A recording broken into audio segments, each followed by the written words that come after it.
នោះគឺដោយសារតែថ្ងៃនេះគឺយើងឃើញប្របាទព្រះមហាក្សត្រខ្មែរព្រះបាទនរោត្តមសីហមុនីព្រះអង្គបានសពរាជហឫទ័យលើកលែងទោសមួយផ្នែកទៀតដល់លោកកម្មសខាតាមរយៈព្រះរាជក្រឹត្យរបស់ព្រះករុណាព្រះបាទនរោត្តមសីហមុនីនៅថ្ងៃនេះដែលមែនតើទៅគឺជាដំណឹងល្អសម្រាប់លោកកម្មសខាបានមួយកម្រិតនោះត្រង់ថាព្រះបាទនរោត្តមសីហមុនីព្រះអង្គទ្រង់លើកលែងទោសចំពោះទោសបន្ថែមតកតងនឹងលោកកម្មសខាគឺលើកលែងទោសដែលហាមឃាត់ការធ្វើដំណើរចេញទៅក្រៅប្រទេស5ឆ្នាំដែលរដ្ឋាភិបាលដែលតុលាការកម្ពុជាបានកំណត់ឲ្យលោកកម្មសខាពេលដែលឲ្យគាត់រួចចេញពីផ្ទះមកនៅអាចចេញដូចថាឈប់ជាប់គុកនៅក្នុងផ្ទះជាប់ឃុំនៅក្នុងផ្ទះក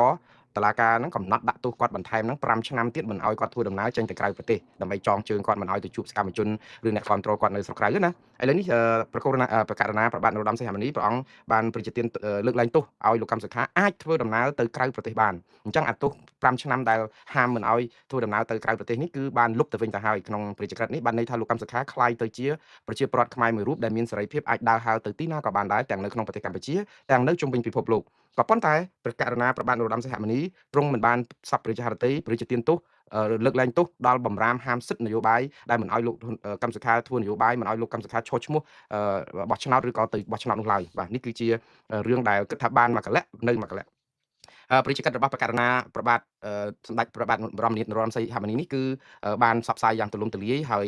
យអ្នកដែលចែកផ្សាយមុនគេគឺមេធាវីគឺសហមេធាវីរបស់លោកកម្មសខាគឺលោកស្រីមេងសុភារីដែលលោកស្រីបានបង្ហោះសារនៅលើបណ្ដាញសង្គម Facebook លោកស្រីអមជាមួយនឹងព្រះរាជកិច្ចនេះផងហើយលោកស្រីបានមានសារនៅលើបណ្ដាញសង្គម Facebook របស់លោកស្រីដូច្នេះថាព្រះរាជកិច្ចលើកលែងទោសលោកកម្មសខាចំពោះទោសបន្ថែមត្រង់ចំណុចការហាមឃាត់ចំពោះការចាក់ចេញពីដែនដីប្រជាណាចក្រកម្ពុជាសម្រាប់រយៈពេល5ឆ្នាំមានន័យថាចាប់ពីថ្ងៃឡាយពហុលេខាព្រះមហាក្សត្រនេះតទៅគឺលោកកម្មសខាមានសិទ្ធិធ្វើដំណើរទៅក្រៅប្រទេសបានបាទនេះគឺជារឿងត្រេកអរមួយបងប្អូនប៉ុន្តែរឿងនេះមិនមែនជារឿងចៃដន្យទេណាតិចបងប្អូនគិតថាអូស្រាប់តែសុកបកូរណាប្របាទនរោត្តមសីហមុនីលោកសពរិទ្ធហតីលើកលែងទោសលោកកម្មសខាមកលៈនេះហើយថាជារឿងមួយដែលចៃដន្យកើតឡើងដោយមិនបានព្រៀងទុកមិនមែនទេព្រោះរឿងអីក៏ដោយនៅប្រទេសកម្ពុជានេះគឺជារឿងនយោបាយអត់រឿងបច្ចេកទេសទេលោកកម្មសខាអត់បានប្រព្រឹត្តទោសកំហុសអ្វីទាំងអស់ព្រោះគាត់ជាប្រធានគណៈបកនយោបាយដែលគណៈបកប្រជាជនកម្ពុជាដែលដឹកនាំដោយលោកហ៊ុនសែនចង់រំលាយចោលតែប៉ុណ្្នឹងឯងហើយនៅពេលដែលរំលាយហ្នឹងគឺរកផោះតាំងដាក់បន្ទុកប្រឌិតឬក៏យ៉ាងម៉េចហ្នឹងគឺដើម្បីធ្វើយ៉ាងម៉េចឲ្យអាផោះតាំងដែលមានតាំងពីឆ្នាំ2013មកចាប់គាត់ឆ្នាំ2017យកមកដាក់នៅក្នុងពន្ធនាគាររាប់ឆ្នាំដែលចោទជាបទល្មើសជាក់ស្ដែងអីហ្នឹងទៅចោទអាមេរិកអីពាក់ព័ន្ធជាមួយនឹងការផ្ដួលរំលំរដ្ឋាភិបាលសុទ្ធតែជាបទចោទបែបនយោបាយទាំងអស់ដើម្បីមានលេសក្នុងការរំលាយគណៈបកសង្គ្រោះជាតិនិងរំលាយអង្គការចាត់តាំងរបស់គណៈបកប្រឆាំងនេះកុំឲ្យមានប្រជាប្រិយអាចប្រកួតប្រជែងជាមួយនឹងគណៈបកប្រជាជនកម្ពុជាដែលកំពុងតែធ្លាក់ប្រជាប្រិយរាល់ថ្ងៃនោះទេដូច្នេះគណៈបកប្រជាជនកម្ពុជាខ្លាចចាញ់គណៈបកប្រឆាំងទើបធ្វើដូច្នេះរឿងជានយោបាយសុទ្ធកាយច្បាប់នេះកាយច្បាប់នោះធ្វើឲ្យតែហ៊ានប៉ូលីសតុលាការនឹងលែងជាស្ថាប័នឯករាជ្យហើយនាំគ្នាចេញញត្តិចេញអីកោតទោសលោកកម្មសខាគ្រប់ស្ថាប័នរដ្ឋស្ថាប័នគ្រូបង្រៀនសាស្ត្រាចារ្យសាកលវិទ្យាល័យដូចថាវាធ្វើឲ្យប្រព័ន្ធយើងនឹងគឺដូចបៃលុកបៃឡបាយបិណ្ឌជាបាយបាត់ណាប៉ុន្តែដើម្បីអំណាចផ្ដាច់ការគេនៅក្នុងការក្រងអំណាចតកូលក្រុមគ្រួសារគឺគេធ្វើដូច្នេះប្រទេសកុម្មុយនីសណាគេធ្វើអញ្ចឹងដែរមិនមែនតែនៅស្រុកខ្មែរទេគ្រាន់តែរបៀបធ្វើវាខុសគ្នាតែរឿងនេះគឺជារឿងនយោបាយទាំងអស់ហើយនៅពេលដែលរឿងនយោបាយការដោះស្រាយបញ្ហាវាអត់អាចដោះស្រាយបញ្ហាតាមនីតិវិធីជាក់ស្ដែងបានទេគឺធ្វើទៅតាមការដែលគេចង់ឲ្យស្ថានភាពនឹងវាធូរដោយរបៀបណាព្រោះបើសិនជារឿងថារឿងនឹងមិនមានទោសសោះហេតុអីបានជាលោកកម្មសខាមានទោសតាំងពីដើមហេតុអីបានដាក់គុកគាត់ដល់ទៅជាប់ពន្ធនាគារឬក៏ជាប់គុកក្នុងផ្ទះនេះរហូតដល់ពេលមុននឹងឲ្យគាត់មកនៅក្រៅផ្ទះនេះ9ឆ្នាំហើយតើអ្នកណាសងអាថ្លៃខូចខាតហ្នឹងឥឡូវនេះគឺការដោះលែងបន្តិចម្ដងមិនមែនជារឿងចៃដន្យឬក៏មិនមែនអីហ្នឹងគឺដោយសារអីម៉ោងនេះអ្នករាយការណ៍ពិសេសអង្គការសហប្រជាជាតិលោក Thomas Andrews កំពុងបំពេញទស្សនកិច្ចនៅប្រទេសកម្ពុជានិយាយអំពីស្ថានភាពសិទ្ធិមនុស្សនៅកម្ពុជាដែលស្ថានភាពនៃការបំពេញទស្សនកិច្ចនេះគឺជាការធ្វើឲ្យកម្ពុជាខ្លួនឯងប្រាប់ទៅសហគមន៍អន្តរជាតិទៅថាតើខ្លួនឯងដែលលោកហ៊ុនសែនប្រាប់ទៅលោក Thomas Andrews ថាប្រទេសកម្ពុជាជាប្រទេសដែលមានសិទ្ធិសេរីភាពពេញលេញអីអញ្ចឹងទៅដែលអ្នកទោសមនសិការជាប់គុកជិត130នាក់ហើយអត់បានដោះលែងទេលោកកម្មសខាក៏នៅតែជាប់បំរាមសិទ្ធិនយោបាយនិងសិទ្ធិធ្វើដំណើរលោករងឈុនលោកស៊ុនចន្ទធីអ្នកដឹងដទៃទៀតហ្នឹងគឺមានបញ្ហាសពបែបយ៉ាងដូច្នេះនេះគឺជារឿងឆ្លាតវៃមួយរបស់រដ្ឋាភិបាលកម្ពុជាដែរទេនៅក្នុងការដែលយើងថាឆ្លាតវៃរបស់រដ្ឋាភិបាលកម្ពុជាគេចោទយើងទៀតហើយថាមើងងាយបច្ចេស្តាព្រះមហាក្សត្រទេដឹងព្រោះរឿងសម្រាប់ព្រះរាជហឫទ័យរបស់ព្រះមហាក្សត្រមានតកតងអីនឹងរដ្ឋាភិបាលព្រះរាជបកូណាលោកអាចមានសពព្រះរាជហឫទ័យនៅក្នុងការត្រាស់បង្គាប់អីមួយបានតាក៏ប៉ុន្តែបងប្អូនត្រូវចាំណារឿងអីក៏ដោយតកតងនឹងការលើកលែងទោសគឺបកូណាលោកមិនអាចនឹងធ្វើដោយឯងបានទេគឺតើតែមានសំណុំពរពីនាយករដ្ឋមន្ត្រីខ្មែរចឹងតើតែមានសំណុំពរពីលោកហ៊ុនម៉ាណែតចាស់ហេតុអីបានជាលោកហ៊ុនម៉ាណែតសំណុំពរត្រូវព្រះមហាក្សត្រសុំឲ្យតែមកលើកលែងតែបំរាមធ្វើដំណើរចេញទៅក្រៅចាស់ហេតុអីមិនធ្វើសំណុំពរផងទៅថាឲ្យលោកកម្មសខានេះមានសិទ្ធិនយោបាយពេញលេញទាំងស្រុងអីចឹងតែម្ដងព្រោះអីយើងឃើញហើ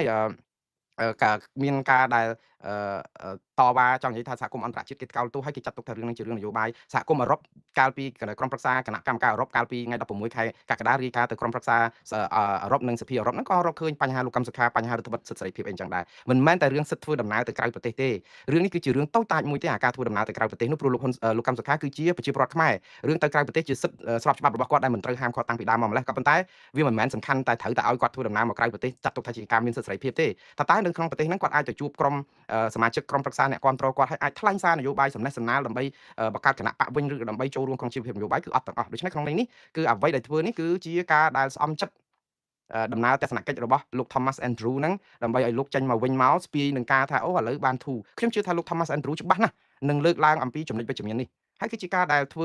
ចំកលៈទេសៈដែរដើម្បីឲ្យលោកស្ពាយដូសជេទៅស្រុកអាមេរិកវិញដើម្បីរាយការណ៍ទៅក្រុមប្រឹក្សាសន្តិសុខឬសន្ទុះក្រុមប្រឹក្សាសិទ្ធិមនុស្សអង្គការសហប្រជាជាតិហ្នឹងឲ្យលោក Andrew Thomas សន្ទុះ Thomas Andrews ហ្នឹងអាចមានហេតុផលមួយថាឃើញភាពវិជ្ជមានមួយដែរដែលរដ្ឋាភិបាលកម្ពុជា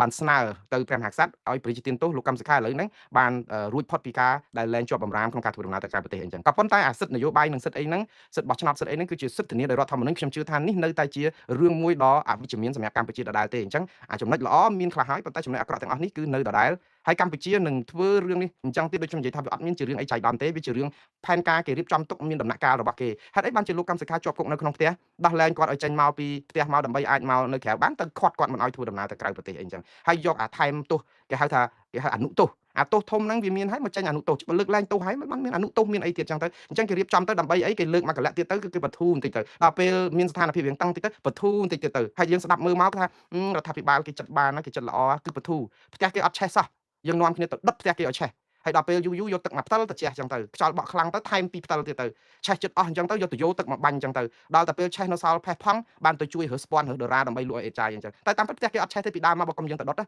រឿងនេះគឺជារឿងមួយដែលវាពិបាកមែនទែនដែលនយោបាយនៅប្រទេសកម្ពុជាវានៅតែមានភាពកខ្វក់កក្រិចស្មោកគ្រោកអញ្ចឹងបងប្អូនប៉ុន្តែធ្វើម៉េចប្រទេសយើងអញ្ចឹងឲ្យយើងធ្វើម៉េចឥឡូវរបៀបដឹកនាំរដ្ឋអញ្ចឹងឲ្យយើងធ្វើម៉េចយើងទទួលលេបយកទៅហើយគ្រាន់តែថាខ្ញុំនៅតែសាទរនៅតែរីករាយថានេះក៏ជាដំណឹងល្អដែរគ្រាន់តែថាគួរតែធ្វើឲ្យបានច្រើនជាងហ្នឹងទៅព្រោះលោកកម្មសខាគាត់ត្រូវតែមានសិទ្ធិសេរីភាពពេញលេញនៅក្នុងការដែលធ្វើដំណើរហើយរឿងនយោបាយនៅប្រទេសកម្ពុជានេះគឺជានយោបាយទុច្ចរិតណាស់យើងត្រូវចាំចេះទៀតចាំមើលរឿងស្អីក៏ដោយគឺបើសិនជារឿងបច្ចេកទេសចាំមកខ្ញុំមិនចង់វិភាគរឿងនេះវានាំឲ្យមានការថ្នាក់ដែរការដែលឲ្យលោកកម្មសខាមានសិទ្ធិធ្វើដំណើរមកជួបសកម្មជនគាត់នៅក្រៅប្រទេសគឺជាបើយើងស្ដាប់មកមើលមកផ្លែទៅថាអូល្អមែនតើព្រោះអីជាការបទូបថយហើយប៉ុន្តែយើងស្ដាប់ឲ្យជ្រៅជាងនឹងតិចទៀតគឺប្រឡែងលោកកម្មសខាមកដើម្បីឲ្យគណៈបកប្រឆាំងនេះដែលមានក្រុមលោកសំរងស៊ីនិងក្រុមលោកកម្មសខាពាក់មុខយ៉ាក់ដាក់គ្នាទៀតហើយឧទាហរណ៍លោកកម្មសខាគាត់ចេញមកស្រុកក្រៅគាត់ចាប់ផ្ដើមជួបសកម្មជនគណៈបកសិទ្ធិមនុស្សពីមុនមកកសាងកវែកកឆ្នាំងនឹងឡើងវិញអញ្ចឹងទៅមានរូបភាពអីអញ្ចឹងទៅចាប់ផ្ដើមឲ្យឃើញក្រុមឲ្យឃើញបកពួកហើយខ្ញុំមិនជឿថាលោកកម្មសខាចេញមកក្រៅប្រទេសនេះមកចាប់ដៃលោកសំរងស៊ីឬក៏ជួបនឹងជាមួយក្រុមលោកសំរងស៊ីអាចនឹងលំបាកហើយបើគាត់ធ្វើបានខ្ញុំលើកទឹកចិត្តឲ្យលោកកម្មសខាធ្វើឲ្យបងប្អូនក៏ចាំសម្គាល់មើលផងបើសិនជាលោកកម្មសខាចេញមកក្រៅបានហើយគាត់ទៅជួបតែក្រុមអ្នកគ្រប់គ្រងពលរបស់លោកកម្មសខាគឺនេះហើយគឺជានយោបាយរបស់គណៈបកកណ្ដាលអំណាចទៀតហើយនៅក្នុងការធ្វើឲ្យក្រុមទាំងពីរនេះគឺចាប់ផ្ដើមមើលមុខគ្នាមិនត្រង់ហើយយកឱកាសឲ្យលោកកម្មសខាហ្នឹងគឺឆ្លោះគ្នាជាមួយក្រុមលោកសំរងស៊ីអញ្ចឹងទៅឲ្យល្អកកអញ្ចឹងទៅចំណេញនយោបាយគណៈបកប្រជាជនកម្ពុជាទៀតអានេះបើសិនជាលោកកម្មសខាគាត់ដើរតាមមាគ៌ាហ្នឹងក៏ប៉ុន្តែបើលោកកម្មសខាឆ្លាតគាត់ចេញមកក្រៅប្រទេសអញ្ចឹងគាត់មកជួបសកម្មជនទាំងអស់ទាំងក្រុមលោកសំរងស៊ីទាំងក្រុមលោកកម្មសខាទាំងក្រុមអីនឹងទាំងអស់ចាត់ទុកថាជាគណៈបកប្រឆាំងតែមួយអាហ្នឹងគឺជាភាពឆ្លាតវៃរបស់គាត់ហើយខ្ញុំជឿថាតើគាត់ហ៊ានធ្វើដូច្នេះប៉ុណ្ណាយើងចាំមើលចំហរបស់លោកកម្មសខាតទៅទៀតតែគាត់ថាខ្ញុំជឿថានេះគឺជាចំហជាថាចំណុចវិជ្ជមានមួយដែលអនុញ្ញាតឲ្យលោកកម្មសខាចេញទៅក្រៅទៅជាក៏រកប្រាក់ជំនួយណាយ៉ាងហោចណាក៏ជួយឧបត្ថម្ភជីវភាពក្រុមគ្រួសារគាត់ដែរបើអត់ធ្វើការរហូតដល់9ឆ្នាំហើយបានប្រាក់ឯណាមកទទួលទានលោកម្ចាស់មានអ្នកបើកឡានមានអីផងមានត្រូវការចំណាយសពសារពើហ្នឹងអាចកូនចៅគាត់ជួយប៉ុន្តែយើងជាអ្នកនយោបាយអត់មានប្រាក់ចំណូលអីសោះហ្នឹងតែអាចរស់យ៉ាងដូចម្ដេចទៅវាអាចលំបាកដែរដូច្នេះវាជាឱកាសដើម្បីឲ្យពួកគាត់ទៅរកថវិកាដើម្បីជួយជីវភាពឬក៏អាចថាជួបអ្នកផ្ដល់ក្តីសង្ឃឹមឲ្យអ្នកដែលគ្រប់គ្រងលោកកម្មសខាហ្នឹងបា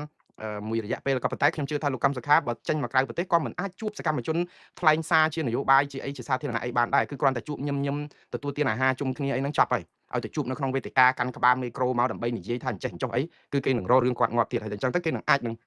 ដាក់បំរាមហាមអាសិទ្ធនយោបាយនឹងអីថែមទៀតក៏ថាបានឬក៏អាចជាប់គុកជាប់ច្បាប់វិញទៀតផងព្រោះគេប្រឡែងដូចឆ្មានឹងកដោទេបងប្អូនគឺកដោគឺគេឆ្មានឹងអង្គុយផ្ទះនឹងអង្គុយមើលមុននឹងលេបឬថាវេទនាមែនតើរឿងនេះវាមិនគួរកាត់ឡើងក៏ប៉ុន្តែគឺគេធ្វើបាបធ្វើទុកបុកម្នេញអញ្ចឹងតែធ្វើមិនបងប្អូនបើយើងវិញអញ្ចឹងតែម្ដងទៀតខ្ញុំនៅតែត្រេកអរសាទរដែរនៅក្នុងការដែលយ៉ាងហោចណាស់ក៏ធូរបន្តិចដែរព្រោះស្ថានភាពសិទ្ធិមនុស្សនៅកម្ពុជាហ្នឹងគឺលំបាកខ្លាំងមែនតើយើងដឹងហើយថ្ងៃនេះគឺអាមេរិកសម្រាប់យកពន្ធបន្ថែម 10% ទៀតពីកម្ពុជា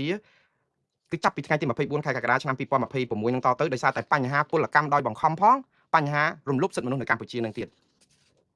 រឿងចេះ ឥឡូវខ្ញុំ slash រឿងលោកកម្មសុខាបន្តិចចុះហើយដូចខ្ញុំនិយាយចឹងថាបងប្អូនខ្មែរនៅក្រៅប្រទេសអីហ្នឹងបន្តស្វាគមន៍គាត់ទៅទាំងក្រុមគ្រប់គ្រងលោកសំរងស៊ីក្រុមលោកកម្មសុខាអីហ្នឹងព្រោះតកតងនឹងគណៈបកប្រឆាំងសុទ្ធតែជាអ្នករងគ្រោះទេវាអត់មានអ្នកណាម្នាក់ដែលជាអ្នកដែលត្រូវឆ្លោះគ្នាត្រូវជជែកគ្នាអីពីរឿងក្រុមនេះក្រុមនោះអីទេព្រោះអីនយោបាយគណៈបកប្រឆាំងនេះយើងត្រូវចាំណាគឺតែដកហើយគឺលលាយខ្សលហើយគឺមានតែលេខបូកហ្នឹងតើព្រោះអីគណៈបកសិទ្ធិមនុស្សដំបូង3កៅអីគណៈបកសំរងស៊ីដំបូង26កៅអីបូកចូលគ្នាមិនមែនបាន29កៅអីទេណាបងប្អូន3បូកនឹង26ចូលគ្នាឡើងដល់55កៅអីឃើញទេនេះគឺជាលេខបូកតែដកគឺបានន័យថាលលាយខ្សលហើយអញ្ចឹងហើយបានថាពងខ្លាយទៅជាជនរងគ្រោះកុំឆ្លោះគ្នាក្នុងនាមជាជនរងគ្រោះព្រោះតែយើងឆ្លោះគ្នាក្នុងនាមជាជនរងគ្រោះគឺបានន័យថាយើងខ្វះសិលធម៌យើងទាបណាស់ព្រោះយើងជាជនរងគ្រោះយើងអត់ប្រឹងនាំគ្នារួមកម្លាំងគ្នាដើម្បីរកយុត្តិធម៌ឲ្យក្រុមវាបែរទៅជាសមាជិកក្រុមនាំគ្នាឆ្លោះគ្នាជេរបចោបតិចផ្ដាសាលៀបពណ៌ដាក់គ្នាអាហ្នឹងគឺជានយោបាយទី1អសិលធម៌អគុណធម៌ទី2បំផ្លាញក្តីសង្ឃឹមរបស់ប្រជាពលរដ្ឋខ្មែរ18លាននាក់នៅប្រទេសកម្ពុជាដែលគេមកទុកចិត្តយើងដូច្នេះជាថ្នាក់ដឹកនាំទាំងអស់នៅក្នុងគណៈបកប្រឆាំងម៉ោងនេះមិនចំពោះថាលោកកម្មសខាបានមកស្រុកក្រៅឬយ៉ាងណាទេបើអស់លោកនាំគ្នាប្រើនយោបាយលៀបពណ៌ថាលោកកម្មសខានឹងមកចូលទៅតែក្រុមពោលខាងលោកកម្មសខាហើយចាប់ផ្ដើមឲ្យមានការថ្នាក់គ្នាអីទៀតពីក្រុមលោកកម្មសខាលោកក្រុមលោកសំរងស៊ីគឺអស់លោកកំពុងតែចិញ្ចឹមនយោបាយបំផ្លាញគ្នាហើយបំផ្លាញក្តីសង្ឃឹមហើយធ្វើឲ្យការដែលគ្រប់គ្រងអំណាចនៅកម្ពុជាបែបផ្ដាច់ការនឹងអាចនៅធ្វើបានមួយជីវិតហើយអស់លោកនឹងកំដរឆាកនយោបាយនេះដល់ថ្ងៃស្លាប់ប្រជាពលរដ្ឋនឹងរីងរៃគ្មានទីបញ្ចប់ហើយនេះគឺជានយោបាយបោកប្រាស់ដែរបើអស់លោកធ្វើដូច្នេះខ្ញុំគាត់ណាផ្ដាំនេះហើយប្រជាពលរដ្ឋឡើងមិនដូចជាល្ងងពេកទេបងប្អូនយើងមើលគ្រប់គ្នាទៅដឹងហើយនៅពេលដែលជនរងគ្រោះចាប់ផ្ដើមឆ្លោះគ្នាគឺអ្នកទាំងអស់គ្នានោះនឹងធ្វើនយោបាយដើម្បីចំណេញគណៈបកកណ្ដាលអំណាចហើយគណៈបកកណ្ដាលអំណាចក៏គេចង់បានអញ្ចឹងដែរគេឲ្យលោកកម្មសខាចេញមកក្រៅហ្នឹងគឺក្នុងន័យថាដើម្បីឲ្យទៅក្នុងគេមិនគិតថាលោកកម្មសខានឹងធ្វើឲ្យមានការឆ្លោះគ្នាជាមួយក្រុមលោកសំរងស៊ីប៉ុន្តែនឹងបង្កើតឲ្យមានរូបភាពមិនទុកចិត្តគ្នាហ្នឹងឯងព្រោះគាត់ចេញមកបានតែចេញមកបានទៅជួបបើជួបតែក្រុមលោកកម្មសខាក្រុមលោកសំរងស៊ីនឹងថ្នាក់ចិត្តនឹងអីឬក៏អីចឹងតែប៉ុន្តែជាទម្លាប់ឃើញលោកសំរងស៊ីគឺជាអ្នកនយោបាយដែលមានភាពចាស់ទុំច្រើនតកតងនឹងរឿង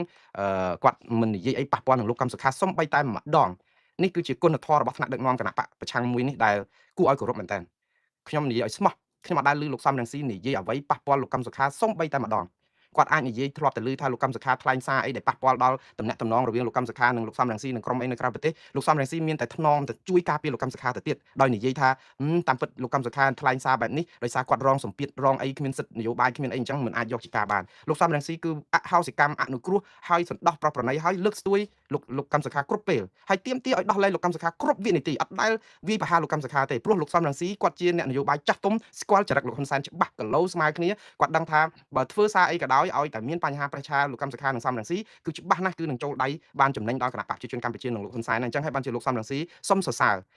បើរងការមាក់ងាយពីស្អីគេនឹងគឺថាអូយស្រោចក៏ប៉ុន្តែលោកអត់ធ្មត់ច្រើនមែនតើខ្ញុំសុំសរសើរកម្ររកថ្នាក់ដឹកនាំបានដូច្នេះហ่ะ